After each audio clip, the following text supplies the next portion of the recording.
Hello, hello. It's me, Stacey Heine, your holistic nutritionist and lifestyle wellness mentor.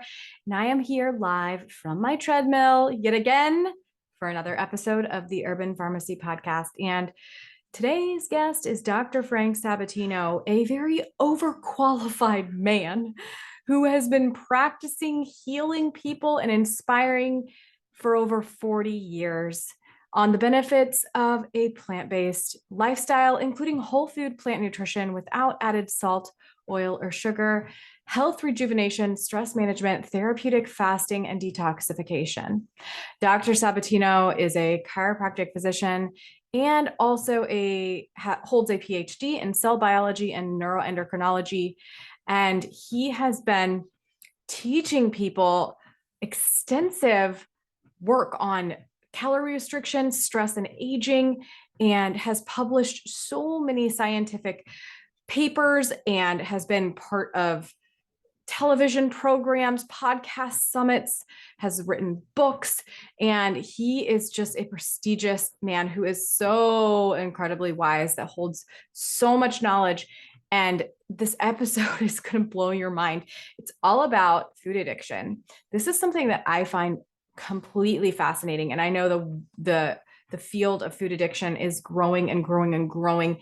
And I'm currently actually going through a certification learning about food addiction because I 100% used to be highly addicted to processed foods and dairy. And I want to know all the things so that I can better help my clients to break free from the pleasure trap, which you're going to learn more about in this episode as well.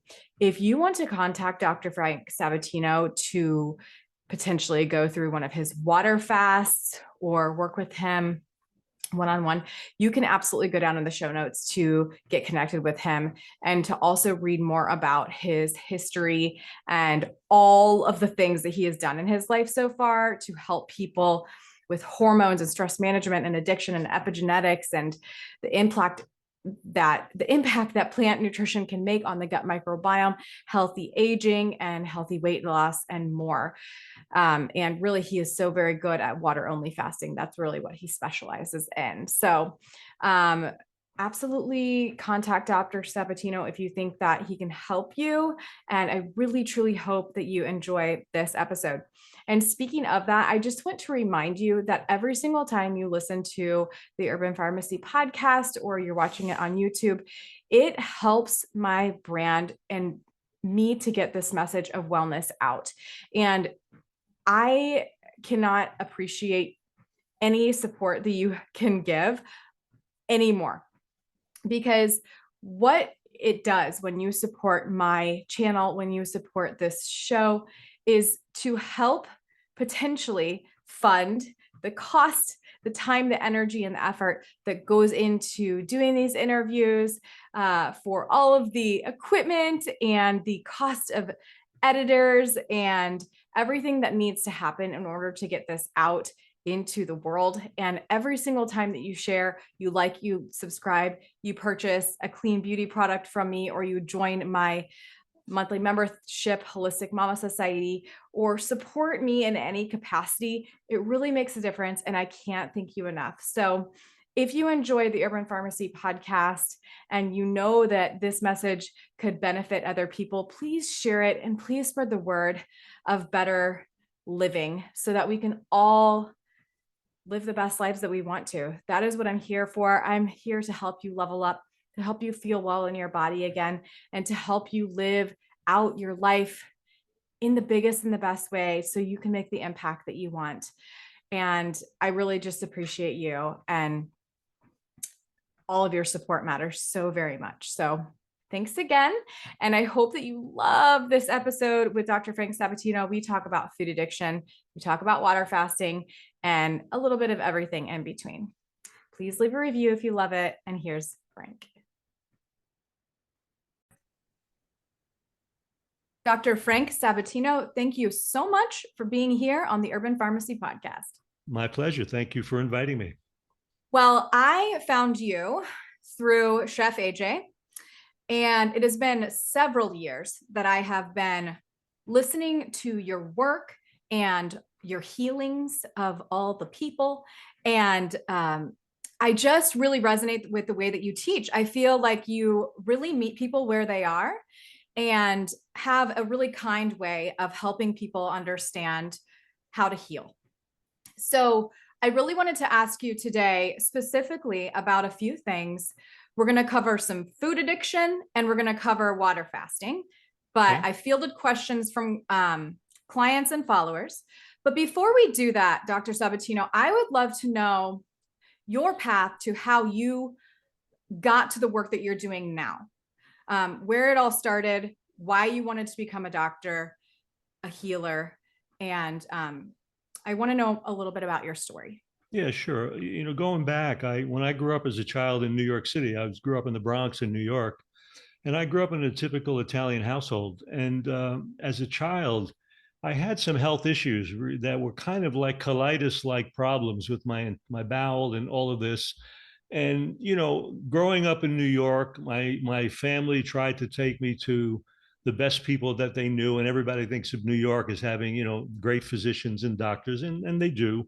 The problem is, and it still operates today, that it's amazing how many people that are gastroenterologists or people that work with bowel health don't really feel there's any relationship between what you eat and what happens in the bowel. I still find it kind of amazing how many doctors are not tied into that. So no one ever even addressed diet. And I was eating a very conventional diet and a lot of dairy and meat and all of that. It was an Italian household. And so it wasn't until and through my early years, for whatever reason, I wanted to be a doctor from childhood. And I don't know what the motivation for all that was, but it was just something that was kind of like outlined in my path. And then it wasn't until I went to college and I was in pre-med program that I had a good friend in the neighborhood there. And her father was an insurance salesman, but he was an interesting guy because he had collected an anti-medical library for about 20 years. And he was in constant correspondence back then with Dr. Herbert Shelton, who was one of the granddaddies of the natural hygiene movement, which is a movement that was started way back. I mean, it goes back into the 19th century, but in the 20th century, in the 1940s, Dr. Shelton, with a few other pioneers, started the American Natural Hygiene Society, which is now the National Health Association, where we met, where you and I Yes. met at one of the conferences.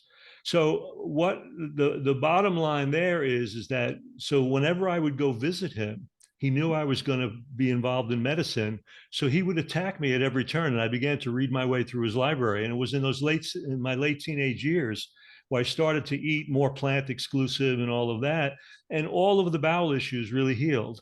And so I Wow. was really quite amazed by the fact that, after all those years of mismanagement by medical physicians, it took this insurance salesman from the Bronx to really help me heal this problem. So I decided at that point that medicine was not going to be my path. I didn't want to get involved with drugs and surgery. I wanted a kind of a more natural path. So I decided to look into chiropractic education. And so that's kind of what I did. So I went on the path of being a chiropractor. And when I went into chiropractic college, at that time, I was meeting all of the hygienic doctors that were doing fasting and all of this. And I actually started a club at the chiropractic college, a natural hygiene club, where all of these physicians came and lectured, and I got to know them and meet them. And then I realized that when I graduated, I wanted to do an apprenticeship with fasting. And I went and I worked with Dr. Scott, who David Scott ran a health and fasting center in the outskirts of Cleveland for about 50 years. And he handled very serious pathology, and he had his own laboratory, and I ran his blood lab. So I got a chance to understand blood tests for fasting patients. I got a chance to really look at all of that. And so I wound up having my first job in the late 70s running a huge natural hygiene institute on the Gulf Coast of Florida called the Shangri-La Natural Hygiene Institute.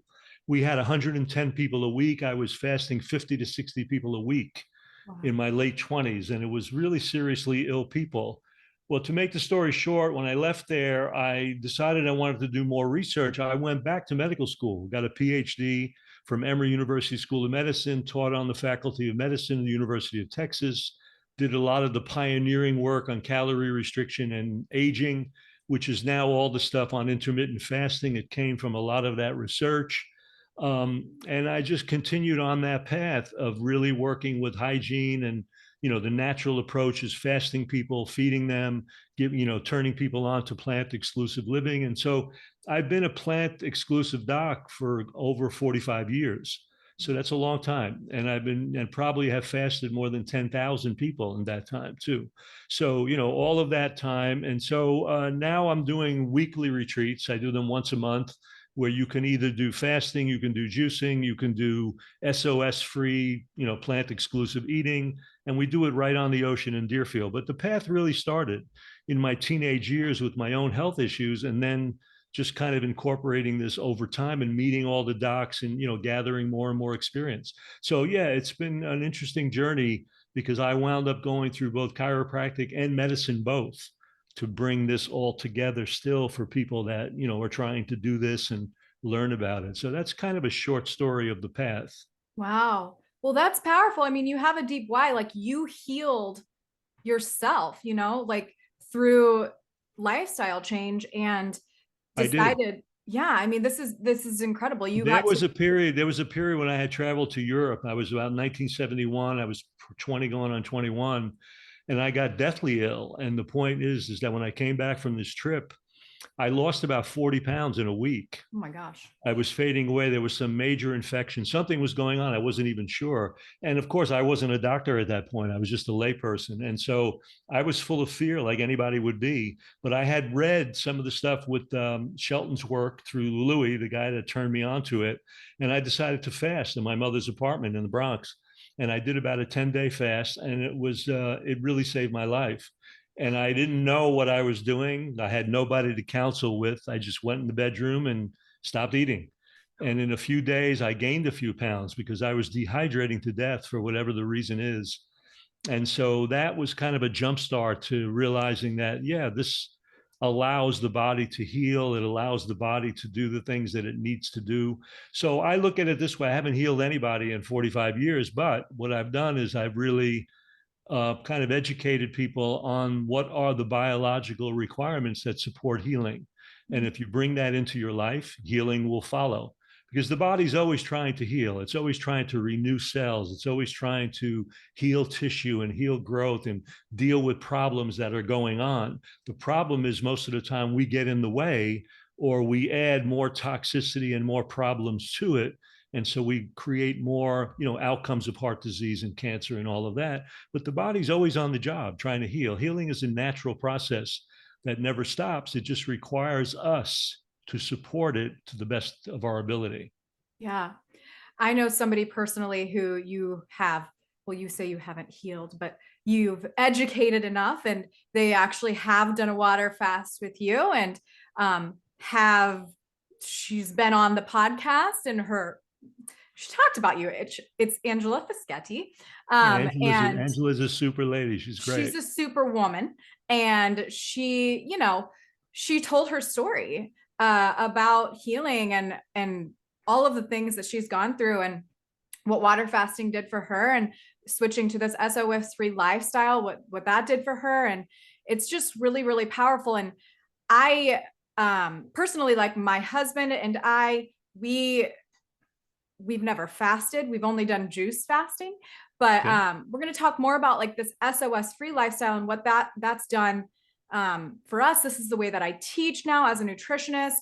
I help people, get out of this pleasure trap and kind of just get back to nature and healing. And I love I'm so fascinated with water fasting. So I want to kind of talk about that at the end and Okay. start with with food addiction, because it seems that a lot of people have it, that they don't know that they do. And it's not just addiction to food, it's really processed food. What is food addiction? That's my question for you. Well, we have to talk about addiction first because in the field of addiction, addiction has a very specific definition. And that definition is that, there's a difference between use, abuse, dependency, and addiction. And nobody really kind of segregates that, but it needs to be segregated. Addiction is really, the definition is very simple. It is the continued use of a mood altering substance or behavior. And here's the important piece: without regard for negative consequences. That means there has to be a negative outcome. So if I drink a glass of wine, I could call that drug abuse. Are you there? Yep. Can you see me? Yep. Okay, because my screen, there we go. I had to get rid of this thing. Okay. I can have a glass of wine and we can call that, drug abuse, but not necessarily addiction. But if I get to the point where I'm using something to the point where it's causing me either physical or emotional harm. So, for example, I'm now drinking to the point where I'm driving, I could kill someone in my neighborhood and myself, and I continue to drink, or I'm eating and I'm getting so overweight and damaged that I'm creating heart disease, diabetes, and I still keep eating the same stuff that I'm craving. That would be considered addiction. So there's got to be the negative consequence part. If Yeah. there's not a negative consequence, it's not really classically addiction, but it could still tie into compulsive food use, food abuse, and all of that. So when a lot of people throw the word addiction around very, very loosely, but understand that it stems from the idea that in the brain, we have the ability to experience pleasure from the very simple acts and joys of life. And we have a chemistry, and it's called the brain reward cascade, because it's kind of like a waterfall of chemicals that give us a sense of pleasure. And the outcome at the end point of that whole cascade, that waterfall of chemistry, is a neurotransmitter called dopamine. And dopamine is kind of the pleasure hormone, so to speak, or the pleasure transmitter. But understand that there's a whole series of transmitters that are involved in dopamine ultimately being released. So it's a whole family, if you will. It's a whole kind of community of chemicals that lead to pleasure. And there are two things that are very important to have pleasure with, because they involve either personal survival or survival of the species. And that, of course, is food and sex. So we're really designed in our brain to experience a tremendous amount of pleasure from food and a tremendous amount of pleasure from sex, because if we didn't enjoy those, we wouldn't repeat them and we would not survive. So it's interesting, because not only are there pathways in the brain for pleasure with dopamine, but there are at least two other pathways. One is a pathway to remember the pleasure, and then there's a pathway to repeat the pleasure. So you experience pleasure, you have a memory of it, so you'll do it again. And then you have another pathway that motivates you to go get it. And so that's built in. Everybody has that. But we now know that in that brain reward system, there can be different lifestyle factors: stress, sleep deficiency, trauma, genetics, that could actually compromise the chemistry of pleasure, so that it's not working as well. And under those conditions, we don't experience pleasure to the same degree. And you have in the field of addiction what they call the reward deficiency syndrome, meaning that person now is deficient in experiencing pleasure. Well, nobody wants it. No brain wants to feel that. So when you have reward deficiency, there can be anxiety, there can be depression, there can be feelings of isolation and loneliness, anger, upset. So under those conditions, your brain drives you to self-medicate your own reward, your own lack of reward. And it does that with the 5 major forms of addiction: drugs and alcohol, food, sex, what used to be called risk taking. We now, we used to be called gambling. We call it risk taking now. And then process addictions like shopping, internet, porn, all of those things. What all of those things have in common is they activate the brain reward cascade. Interestingly enough, we now know that there are components of food that will do that too. And that's where the SOS free approach kind of was born, by realizing that the industries of food preparation, the industries or the culture itself, the conglomerates that sell processed food, a very long time ago recognized that there are things that could be added to food that can, in a sense, subvert that pleasure pathway.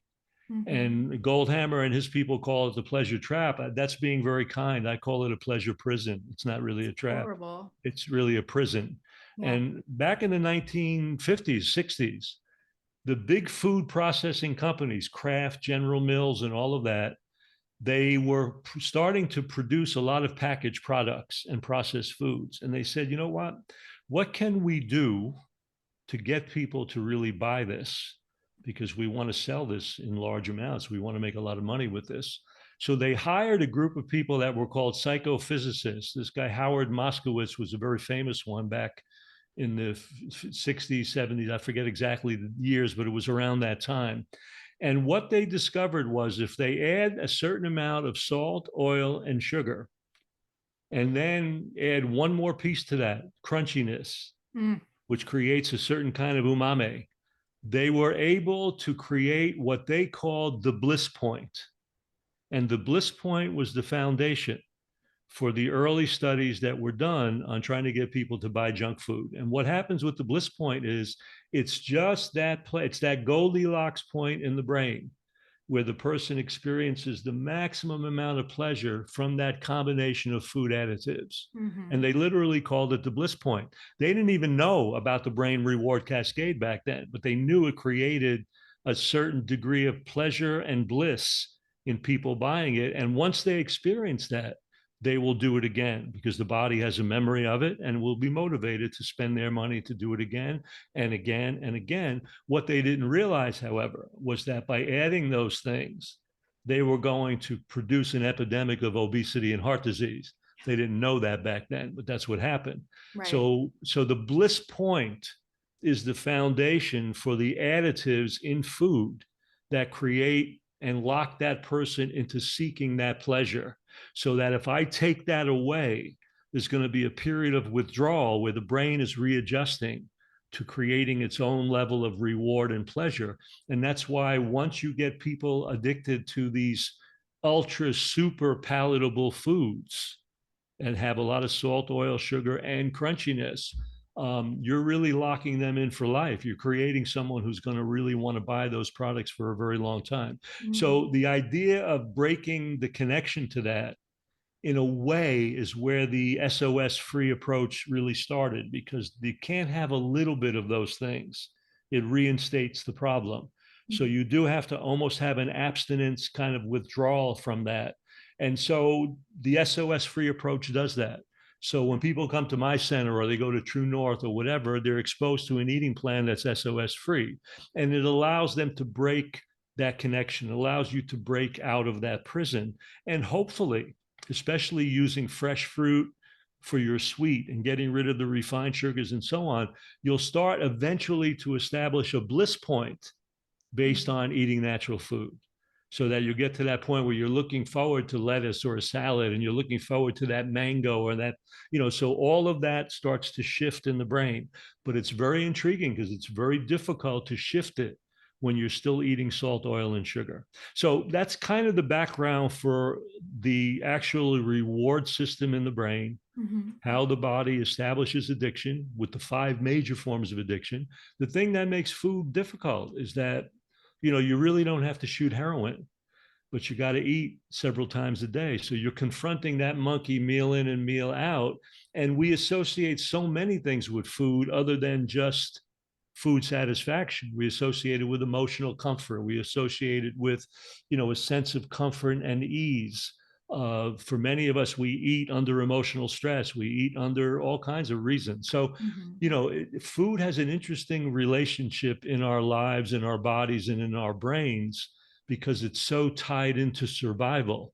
You don't really need to shoot heroin, but you got to eat several times a day. Hey, it's me again. Before we get too far into this episode, I want to make sure that the doors are open to my monthly membership, which is a community-based membership, all for women who want to remove the overwhelm of holistic living and plant-based nutrition. We cover 5 pillars. Let me remind you of what they are again. They are body nourishment, belief system, honoring earth, mind-body connection, and success environment. And when you look at your life in a bird's eye view and practice all of those pillars, you're really truly going to be able to step into your best self. And that is why I created Holistic Mama Society. It is a community of women that are all working on themselves and trusting the process and trusting the journey and getting better with a mentality of strength that is going to help catapult them into their ideal existence. And I really think that if you feel confused and if you feel stuck on where to start, or like you are in a hard place right now in your life, that HMS can absolutely help you. If you want to learn more about how to cook plant-based, if you want to learn more about how to connect your mind and your body, if you even want to learn about how to grow your own food, we cover all of it in HMS. And if there's something that we haven't covered yet, believe me, it will happen.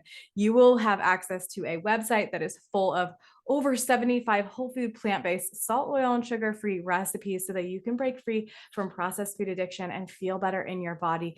Plus so many other trainings that have to do with holistic wellness, low tox living, and mindset. Plus some bonus episodes of movement and stretching and breathing and all of the things that really are conducive to living your most holistic life. So make sure you click the show notes down below to join HMS, or if you have any questions, reservations, or hesitations about coming into Holistic Mama Society, then just click the link to schedule a free 15-minute wellness chat with me so that we can go through what would be the best thing for you in terms of where you want to be and if HMS would be for you or not. If it's not for you, then we have options. You can work with me one-on-one. I can guide you to your ideal life, and we can really dig deep. So regardless, I want to invite you to say yes to yourself because you're worth it. And if you're ready to feel better and take control of your wellness, I am here to support you along the way. Just click the show note links. There are options for you, and we hope to see you in HMS, or I hope to see you on my calendar for that free wellness chat so we can figure out your next steps. All right, back to the show. That was so comprehensive and helpful. And I want to know a little bit more about, I mean, you said salt, oil, and sugar, they're additives. Like I want, they're chemical additives, right? And we can get sodium naturally from lots of mineral rich greens, and I mean in all of our whole natural foods, right? Because it's a necessary nutrient. So a lot of people don't know that. Then also the sugar, I mean the glucose in our food, fructose and fruit, like it's there. And then the oil, we can get these all from natural whole foods. So all of these things that's we're not. That's exactly what we're recommending, that Right. we need all of those things in the body. We just want them to come from the natural sources, the way they're packaged in nature. Yes. You know, there's only one thing on the planet that can turn the energy of the sun into glucose and food, and those are plants. So when, you know, you've got two choices on planet Earth, you either eat plants directly or you eat something, the body of some animal that ate plants directly. But in the process of eating animals, you're losing so much of the original energy, and you're wasting so much of the available land and so on. Plus the fact that you're brutalizing and devastating animals that don't need to be tortured to feed us, you know. So, you know, all of these things come back to, yeah, we need the simple sugar, we need sodium, and we need minerals in the food we're eating, as you said. And oils that we need are found in all whole foods. And we Yeah. recommend eating whole food fats. Where people don't realize, if you had a diet of lettuce only, it already would be about 5 to 7% fat. There's even So omegas in there if you eat there's enough. everything. And all that somebody has to do is do this with a piece of romaine lettuce. Just rub their fingers around it. You see the oil that comes on your fingers just from a piece of romaine lettuce. Right. So there's, you know, there's natural oils in all of these things. And you're taking in those fats with all the other nutrients. You're not isolating the pure fat, putting it in big bottles of liquid fat that now have no fiber and no other nutrients. So Right. it creates a problem. Most of the refined foods, whether even bottled oils, they can be considered junk food because they're the isolation of one nutrient to the exclusion of all others. And that's a problem. It is. It is. Can you touch a little bit on caffeine with food addiction? I will read word for word my reader's question. Well, it's interesting. I'm finishing up a huge article for the next NHA magazine on So the fascinating. ups and downs of caffeine. I call it the modern day energy crisis. it was definitely a crisis for me when I was consuming it. There's I no can't wait for question. that. And that's a perfect time to plug Dr. Sabatino, the National Health Association. Yes. Those that are listening need to become members. And Surround yourself, that's healthscience.org. So people will know that. healthscience.org. And And believe for, me, for $35 a year, yeah, they have nothing to sell. They sell no product, just right. information to turn people on to themselves. That's where it's Yes. at. I was chatting, I did a Facebook Live with Wanda Huberman, Yeah. who is the owner alongside Mark of the NHA at this time now.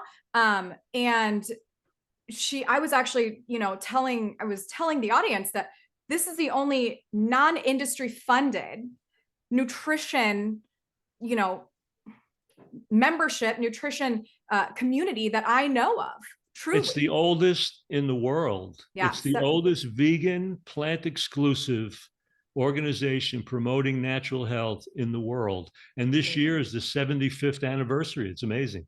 Yeah. And so for those of you who are listening prior to the event in June of 2023, you definitely need to get a virtual ticket or come in person. Absolutely. And we stream it. Like you said, there's a virtual ticket. So if you can't make it to Cleveland, just get it online. They do so many things at the conference to engage the people at home. You'll feel like you're there if you can't make it to Cleveland. But I recommend coming because the community of being around the 300 to 400 people that are at this conference, you get the chance to sit down and eat with all the doctors that are speaking. It's very friendly. You were there. You saw how it is. Yeah. It's incredible. It's incredible. Yeah, it's a beautiful thing. So this way of the National Health Association and you and many other doctors, again, that will be at this conference and that I submerge myself with to help me stay on track personally. So I don't go back down that Fruit Loop aisle, like that's part of my success system. They teach no caffeine and a lot of the times, not a lot of flour. So can we talk about caffeine? My reader says I was drinking caffeinated AHA and it's no longer available on the market. I can't drink coffee other than decaf and it makes me sick. But to avoid the caffeine crash and migraines, I started drinking Diet Pepsi. Well, she's answering her own question. I mean, when you're getting those kinds of reactions and symptoms, it's apparent that that substance has no natural relationship to the body.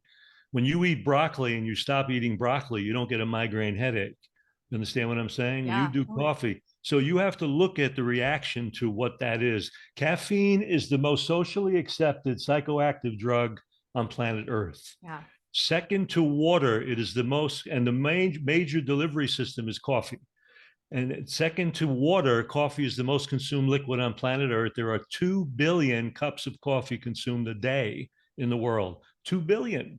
There's only 8 billion people on the planet. So 2 billion cups of coffee. Now, but caffeine is not only contained in coffee, it's in substantial amounts in chocolate, coffee, tea, energy drinks, over-the-counter medications for headache and pain and arousal. So caffeine is ubiquitous everywhere. And look, there are data now that have come out suggesting that modest or moderate amounts of caffeine have actually reduced the risk of things like Alzheimer's, Parkinsonian stuff. The problem is they always look at, like with most drugs, all drugs have effects. Mm-hmm. The ones that we like, we call beneficial. The ones that we don't like, we tend to just call adverse effects or we overlook them. The fact of the matter is caffeine, if it does have some value, because when you look at these studies, sometimes they're not controlling for diet and other things that need to be controlled better. But you've got to look at the fact that not only may you have what looks like a positive effect, but what are all the adverse things that happen from it? You have to take that into the equation. Yeah. So what we find with caffeine is that the stimulatory properties of caffeine have been known for centuries. It stimulates people. And so we live in a culture that is so exhausted and fatigued because we're burning the candle out at so many different ends that instead of addressing the factors that are creating our exhaustion, and instead of reducing those and addressing them, we get distracted by taking stimulants that will mask that exhaustion. So now you get a boost. What people don't realize, there's an old law in hygiene called the law of dual effect. Whatever goes up in the body has to come down with equal and opposite force. So if you take a stimulant like caffeine and you get elated, stimulated, you feel that you're more awake and more alert, that's only the initial effect. The real effect that follows is that you're going to crash to the same extent that you've been stimulated. Mhm. And you've got to look at the big picture to understand that crash, that when the body gets exhausted, the whole body gets exhausted. So when you crash, your endocrine system is crashing, your adrenal glands are crashing, your thyroid gland is crashing, your brain is crashing, your everything is crashing. So Mhm. you've got to look at, like, look, if I'm dealing with exhaustion, there's only really one remedy for exhaustion. That's sleep and rest. And unless you're going to get that, unless you're going to look at the factors of your life that are contributing to your exhaustion and fatigue, and you're going to just keep covering that with this roller coaster of stimulation and depression, you're not going to get any closer to solving that problem. And you're going to reinforce chronic fatigue as an underlying fat pattern of who you are. And that's why coffee is so insidious. Caffeine is so insidious because it does that. And Mhm. aside from the fact that it can create anxiety, jitteriness, it has a huge impact on blocking sleep. And when you need sleep and you need rest and you take caffeine, it's only going to interfere with the very thing that will help you heal your own exhaustion. So it's ridiculous the way we've gotten really lost on this treadmill of caffeine consumption. And it's something that's been going on for a very long time. So caffeine is very insidious. It will create anxiety. It will reinforce insomnia. It will reinforce endocrine and hormonal depression. It will reinforce depression on its own. So, and yes, there are other studies that suggest it may have some beneficial effects on heart function or Mhm. mortality or this. But again, when you look at effects, you've got to look at all the effects, not just Yeah. the ones you like. And that's why when you look at plant-based eating and you look at sleep and you look at exercise, these are the basic requirements of life. There's no adverse effects to those. And when you really look at the things that we need to promote health, there's only positive outcome. There's no negative effects. So I really have a problem with people using drugs, and caffeine, no question about it, is a drug that are going to reinforce potential adverse effects while maybe providing some limited value in certain direction. I can't Right. go there. And I try to teach people that you have to be careful because it Right. gets you on a path of use, abuse, habit, and addiction. Mhm. Especially for those people that are struggling or have, well, that have addiction tendencies, and then also like that are addicted to food, that are addicted to have this processed food addiction, have this sugar addiction, which I have a question that goes right into this. You mentioned chocolate, you mentioned cacao. The cacao plant has caffeine. How does one break the chocolate addiction? Same way you break any addiction. You got to go into abstinence Abstinence. withdrawal. There's Yeah. no way around it. But Yeah. the bottom line is if you're eating in a way that you're stabilizing blood sugar, the hormonal system, and whatever, if the caffeine content is consumption is so high, I sometimes have allowed people to do a little bit of green tea for a day or two. There's less caffeine in it, though it does have caffeine, and it also has something called L-theanine, which will calm the brain a little bit. Mhm. Um, yeah, there's a compound in the brain called adenosine, and adenosine inhibits the release of dopamine. So what happens with caffeine? Caffeine inhibits adenosine, which now allows dopamine to be released. So you're getting the same pleasure outcome. You're getting the same stimulation from caffeine that you get from sugar, that you get from heroin, that you get from. So what happens with caffeine, like a lot of addictive substances, it can reinforce other addictions. So your ability to get off of sugar and other things will be harder if you're actually consuming caffeine. So this is Yeah. another piece. You've got to look at the synergy of all how these chemicals all work to kind of create a similar outcome, this elevation of dopamine. And the bottom line is this is where things like fasting and procedures like that are very helpful Yeah. because they're helpful with detoxification and reversing addictive behavior. They're really Mhm. helpful in that regard. And reinforcing that, just basically that abstinence, that just well removal. just allowing the body to get back to creating its own dopamine and its own dopamine receptors, because when you overstimulate with sugar or caffeine or cocaine or any number of things, your body gets such a blast of dopamine being released that it thinks your brain is producing that. So it stops your own natural production, tries to slow it down. So if I just take those chemicals away, there's a period of time where my body has to catch up with making its own transmitters again. That period of time is what we call withdrawal. Mhm. That's the space of time until you find yourself back to normal. But it could be discomforting, it could be painful, it could be aches, pains, and nobody wants to feel bad. And so Right. that's the problem. There will be some symptomatology, there will be some symptoms, there will be some withdrawal effects that can occur. Yeah. So, how do we help parents, Dr. Sabatino? I have a friend asking how to break children's addiction to sugar and oil for everyday meal. My child wants Get it nothing out but of the house. get it out of the house. My child First of wants all, it nothing can't be but in the clean. house. But Yeah. more importantly, give them substitutions that are going to be, again, a little bit more natural options. Mhm. Make them fruit smoothies, make them desserts with fruits, frozen fruit sorbets. Do whatever you've got to do to give them an opportunity. Nobody likes to be deprived. In all the years of Right. counseling people, I've yet to find anybody that loves deprivation. When I tell you not to do something and just take it away, there's a part of your brain that just can't wait to do it. Yeah. So kids are like that. I raised 5 children. I married somebody with 3 children, and then I made 2 children. We're not together now, but I raised 5 children. And when they wanted a pizza, they got a pizza. So we put an alternative cheese on it. Was it perfect? No, but it gave them an option.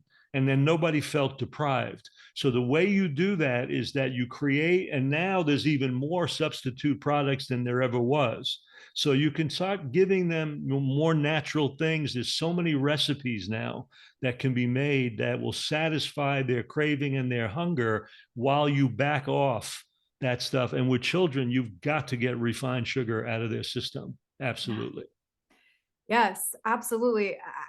I don't know any child that doesn't have sugar addiction at this point because it's just everywhere. Yeah. And I'm just going to encourage the parents that are listening, especially if you're sending your children to school, to just take control and make sure that you contact the facilities that your children will be at and just say, please, if you're going to feed my child, give them fruit because that's a safe thing, right? And then in the home, there's so many resources now for recipes and cooking, Oh, yeah. whether it's through Chef AJ or Forks Over Knives. There's so NHA. There's so many Plant-based ways that juniors. they Yeah. can bring simple food prep into the home. And I tell parents, you know what? If you have children, what I learned about children is that if you want them to eat something, if they make it or grow it, they'll eat it. Get Yes. them to make salad dressing, get them to sprout things in the house, get them to start getting involved in seeing how things grow and work. Take them to farmers market, teach them how to pick fruits and vegetables, let them get lost in the colors of all of that and Yes. play, have some fun games with it. That's what I did, and it works. You just got to give them options. You got to get creative. And I know for so many parents, they're working sometimes a couple of jobs, they're burnt out, they're tired, they don't have time to do that. But on some level, you've got to do it. But frankly, you've got to leave the garbage out of the house. Yes. You got Yes. to leave it out of the house. It's that success environment that I teach with holistic living. Like it's, and Chef AJ always says, if it's in your house, it's in your mouth. Like And I that's didn't absolutely believe true. that until I truly did clean my pantry out of all the things that were triggering us. Right. The crunchy cracker chips. I mean, like if we bring it was like 4 years ago now, probably that we had our last bag of tortilla chips, but if we buy a bag, the bag would be gone that night. I mean, there's no way that a Right. Right. tortilla chip Right. bag would stand a chance. Like, so what do people do about, I mean, sugar, let's stay on sugar, Dr. Sabatino, evening sugar cravings. We know to remove it, but what if people No, don't? but if you start eating this way, you don't have them anymore. See, here's what people don't realize, and this is very important. When you're at a certain place in your life, the audience, each person that's listening to this is in a certain place in their life. Okay. They've evolved to that place over whatever in their life. So they have certain tastes, they have certain drives, they have certain interests, they have certain cravings. What you don't realize, though, is that everything you're experiencing in the here and now has been built and developed over time. Mhm. As you make changes, something new begins to evolve, new patterns establish. So you will start being able to be sensitive to the taste of things that you couldn't taste before. I don't know anybody that's made big changes in their lives that doesn't get to a point in their life that when they look back, they have a hard time believing that that's where they once were, because we were all there. So the key is your taste will even change. Right now, you may not even be able to taste the sweetness of a piece of romaine lettuce. Right. But as you do this, you will start to become sensitive to those tastes. And when you do, you're more likely to do them more. But what it does is it takes three things, like every learned experience. It takes patience, it takes practice, and it takes perseverance. I call it the three P's: patience, practice, and perseverance. So you've got to be patient with the time factor. So start giving yourself a chance to bring these things into the house, get used to them, taste them. This is where maybe if you have a chance, you can go away to a retreat or something where you know that for a week or longer, you're going to be indoctrinated into these new tastes and everything. Yes. And sometimes that's easier than when you try to do it all at home. But the truth is, you've got to be patient, and you've got to really be kind and loving to yourself when you do it. You got to do it with practice. You got to be consistent, and you have to persevere. And if you do, your taste buds will change, you will change, your interests will change, and your cravings will change. 100%. I want to And ask by eating you. and by eating a broad base of complex starches and Yes. Oh my fruit, God. Yes. especially potatoes and grain, what's going to happen is the blood sugar and brain will be so much more stable. You won't have that up and down that drives craving as much. And that's Yes. important. Yes. Because I see so many practitioners just more protein, more protein, more protein to keep your sugar balanced. Oh, that's a big mistake. Yes. Please touch on it. Well, it's a mistake because a lot of the protein they're recommending is animal protein. And what happens is that comes in with a lot of saturated fat. So what happens is the fat is absorbed so quickly into muscle and liver cells, and it starts to take up space in those cells.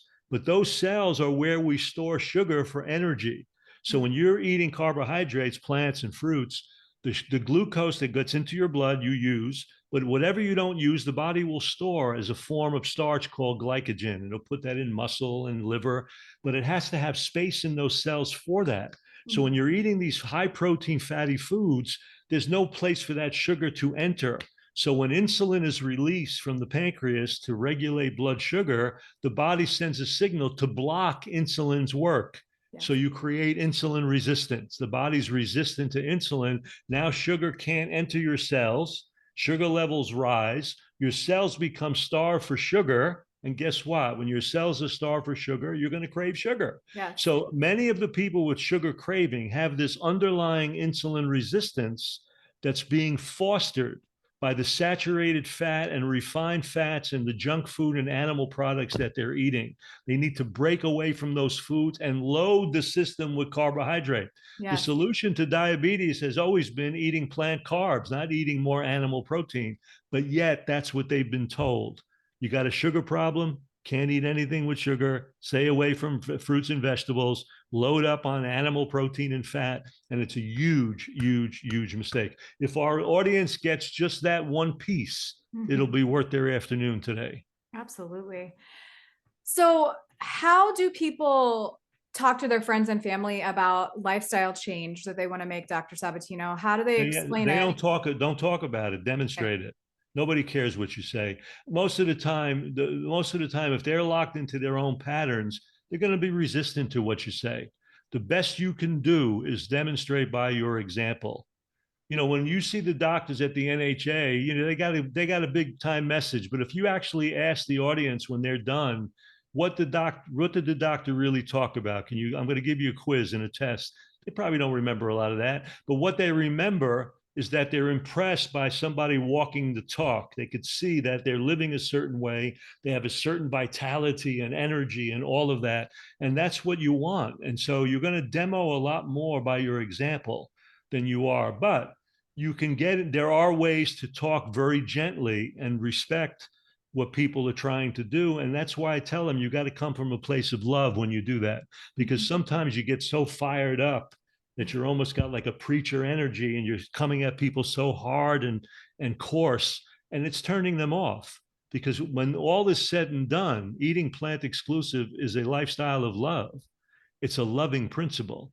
And if you're not going to demo and express that, you need to rethink it, because that's what it's really about. And I understand, that you can get angry or upset that somebody in your family is not doing this, and that it could help them. My mother died overweight and with diabetes, never heard me lecture. And all the years I had centers, never came. So I had to be able to communicate with her just from a place of love. I had to literally accept her dying the way she wanted to die, because that was her choice. It's And hard. yet I had to still love her in the process. And that's what I did. And so Wow. it's not an easy thing to do in family, with family and friends, because you're so fired up. You got this result, you feel great, you're fit and you're doing this, and you're saying, God, if these people would do it, they could experience this too. But you've got to reach people where they are. And it may be just a little bit. They may try and say, okay, I'm going to get away from sugar. I'm going to do some fruit. I'm going to do some, that may be a big beginning, and that's all beautiful. You got to be able to start somewhere. So good. Thank you for that. Why do some people suffer from food addiction and others don't? Is it categorized as a That is a disease? great $1 million question. And I really think that some of that has to do, because think about it, there's 5 major forms of addiction. So Mhm. why does someone choose drugs or sex over food? Why does someone choose food? And nobody knows all the answers to that, but that probably has a lot to do with how you were brought up, what you were exposed to early. Like, I grew up in an Italian household. Right. Bottom line is, from the moment I was born, food became stress management. Yeah. You got a problem, eat something. So there's those kinds of pieces, and food is very accessible.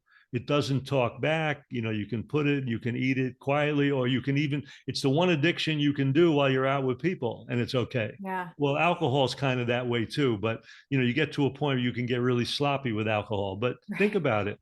Food is such an acceptable kind of compulsive behavior and addiction in certain ways.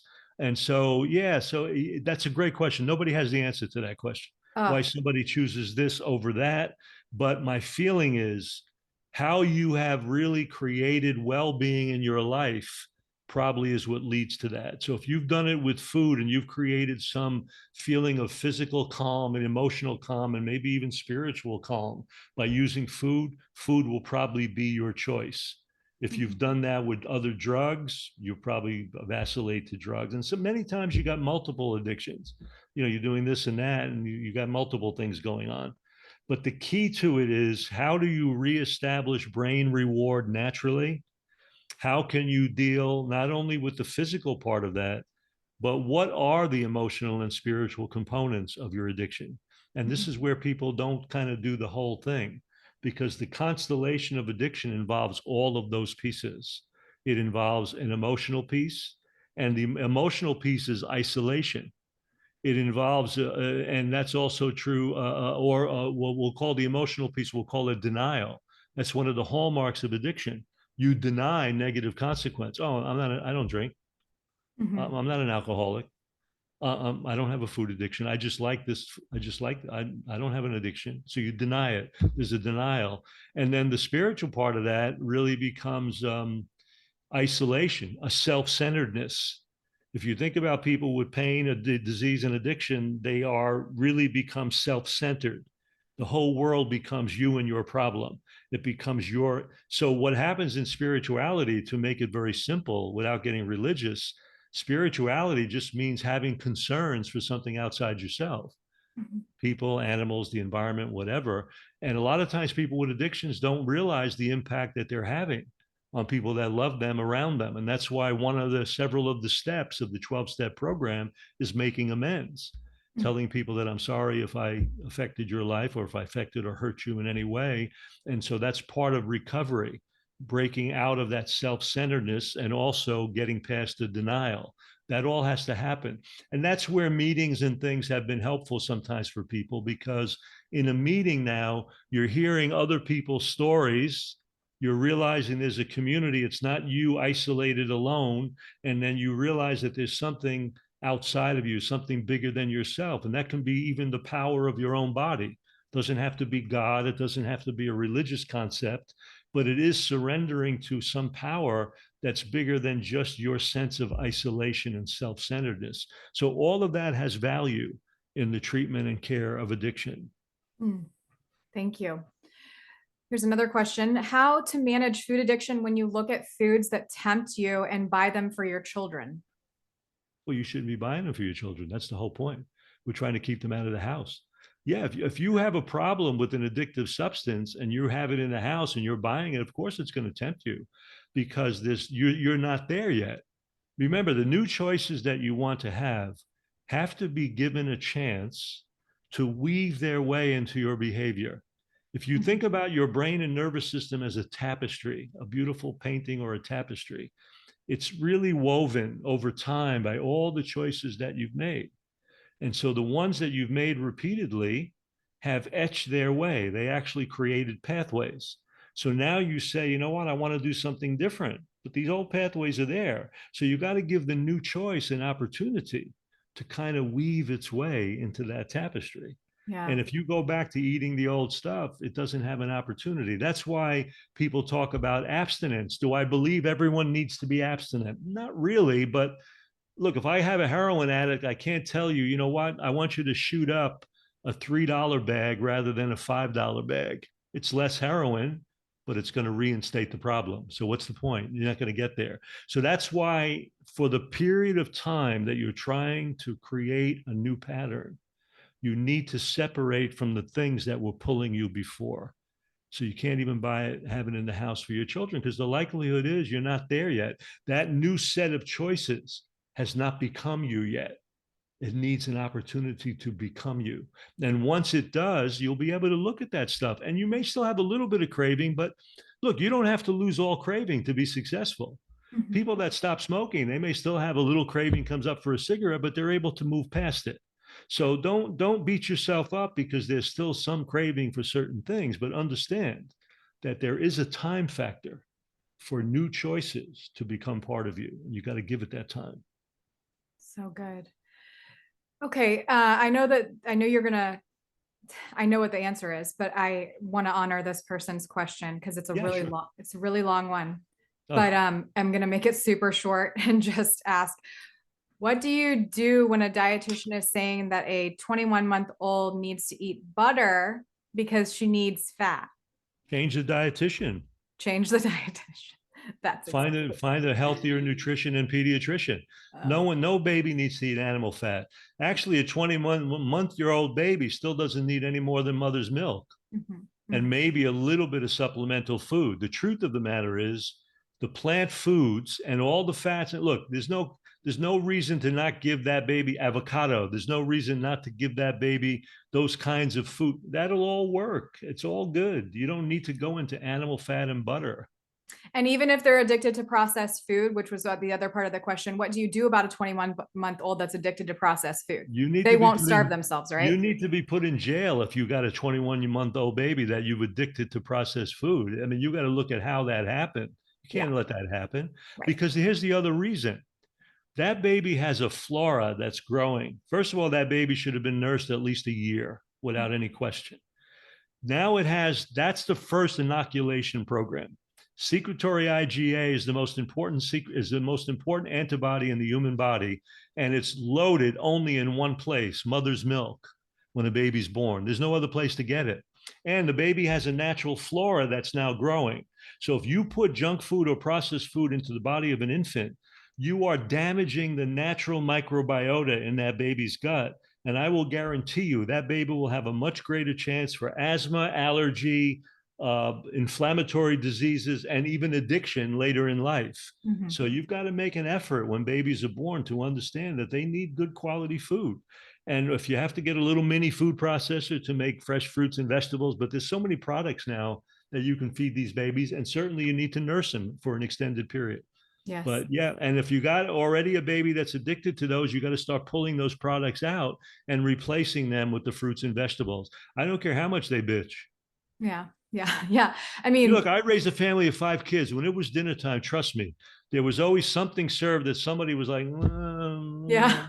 and I'd say, that's fine. You don't want that. I'll see you at breakfast. Right. Right.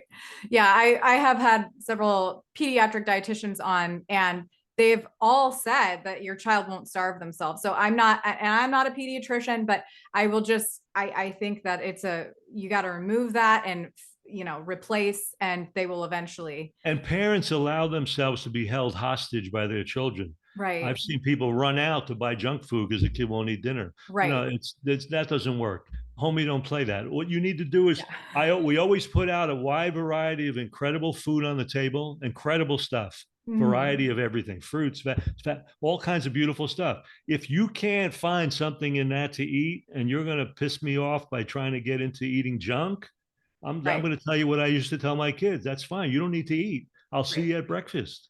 Yeah, I am that way. The first thing that my son learned in Montessori was that you get what you get and you don't throw a fit. And we say it Yeah, all. I We mean, and say it. at least try it. You He got to give loves, them, I mean, yeah. And yeah, get them to try it, and you make nice, and you do good food prep, and we did incredible food prep, and I'm right, sure you do too. So you can't be held hostage, right, because at some point you're the person that needs to be dictating what's happening with this child, because and they don't. So you've got to right. give them an opportunity to have the best opportunity for growth and health. Yes, I love that. And it just goes back to the fact that, especially like a 21-month-old, like they should be, maybe you just go and buy a tomato plant and grow it, or maybe you grow some carrots out in a little box or something. Let your children make that connection, and it's just going to make it so much more enjoyable The for them. earlier you give them good quality food, the easier the transition will be as they get older to stay with it. Yeah. That's the key to it, though, because So if you give them a lot of processed stuff early, and what's going to happen is they already have that SOS addiction that's going on, and so now it's tough because they're like anybody, their brain is geared for just eating all of that ultra processed crap. So it's going to be difficult, and they're going to cry and bitch because that's the only way they know how to express themselves. yeah. Okay, so I have two final questions, Dr. Sabatino, and Yes. we didn't even get to cover water fasting. I might have to have you on like a 15-minute episode. We'll talk all about it, or people can just go and visit you down They in could do that Florida too. They could and do that too. heal. And they can also watch all of the Chef AJ lives that are all about water fasting. Yeah, we have plenty of them. So So many, so many. So, okay. How does someone who has no time, a high stress life, and cannot get ahead of their health start their journey to heal their food addiction? well, it's the same thing. It doesn't matter how busy you are. There comes a point where you're going to stop and eat. So when you do whatever you're going to do, try to make it as easy as you can. People, I think, sometimes believe that it's very hard to do this. But the truth is, if you have a little like rice cooker or something, you can have rice cooking and veggies steaming while you're doing whatever else you do. You come back and it's done. Or you cut up some vegetable salady stuff at one end of the week, put it in nice Tupperware, keep it in the fridge. And when it's time to put a salad together, it takes you a matter of seconds. And I Yes. think once people realize that you can do this very, very quickly, there's nothing faster. There's no faster food than fruits and vegetables if they're already really prepared. And if Yeah. you're going to steam a few things or put a potato in the oven, so it gets to the point where you realize that it's not going to take a lot of time, but you've got to same way. You've got to give yourself a chance, no matter how busy you are, to to do some prep, maybe on the weekend or whatever, that allows it to be an easy transition for you. Yeah. And that's the way I deal with it. Look, you could put something, you could put like a rice cooker with grain in it, and steam veggies early somewhere. You can put it on a timer, come home, when you're home, it's done. You got Yeah. dinner. So it's a lot Yeah. of ways to make it easy. And you and other people online have really demoed a lot of these simple strategies. So Mhm. my advice is keep it simple, stupid. Keep Mhm. it simple. Really try simple things first. Morning fresh fruit or fresh fruit smoothie that you even make the night before. Morning, it's done. You drink it. You have some salad stuff already cut up. You come home, salad, throw a few garbanzo beans in it, throw a little avocado in it. Boom, boom, boom. You've got a salad. If you want, you throw in a few potatoes in the oven, steam a few veggies, and go about your business. Read something for a little bit. It's done. You got dinner. So you learn that it's not that complicated, and it's actually very easy to do. So you have to make it easy for yourself. Yes. The path to least resistance. Yeah, keep it Um, simple. go and buy the frozen pre-cooked rice. I mean, there's so many You can solutions do these all days. of those things, and Yeah. then just that Yeah. gets you a jump start. You know what I'm saying? Gets you a jump start. Yeah. All right. Thank you for that. Okay. This is a question that I ask all of my guests because it's something that I'm very passionate about. Okay. What does holistic living mean to you? Well, holistic living means that looking at things as a whole. That's what it actually means. It means looking at yourself as a whole being, meaning that there were years when I stopped even lecturing on nutrition because everybody made everything just food. And the truth of the matter is, we're a much more complicated creature than that. So, yes, what are you doing to understand that you're in everything you do is informing your body and brain? It's information. So when you eat good quality plant foods, you're informing the body with the highest level of energy and nutrients. And then if you're physically active, you're informing the body that you're taking the time to move because we're a creature that needs to move. If you're creating healthier relationships, you're informing the body that you deserve that, you're worthwhile, you should have that in your life. So holistic means looking at the situation in its entirety, as a totality, as a whole. And that's what health is. The word health comes from the word wholeness. And so we're talking about not only food, but how do I engender a certain amount of physical movement and healthy relationships? And how do I love myself more? And how do I get the sleep that I need? Because when you start doing this, to me, holistic is really embracing what I talked about at a conference we called the three love affairs: loving yourself, loving life around you, and supporting the planet on which we live. The real holistic vision is understanding our place within the totality of things and that everything is connected. Nothing is disconnected. And when you act and you make a food choice, it's not only affecting you, it's affecting the environment, it's affecting other creatures. So when you have that big vision, your vision becomes holistic. Your whole mindset becomes holistic because it's really all about connection and informing your body with health in the highest quality way possible. Oh, so good. Thank you for that. All right, Dr. Sabatino, how can we stay in touch with you? Because I know I can't find you on Instagram. I've already tried to No, do that. I have a Facebook page just in my name, Frank Sabatino. My company, The Balance for Life, that I do retreats with, they have Instagram. I think they're on Instagram. I'm not even sure, but I'm on drfranksabatino.com. Okay. That's my actual URL.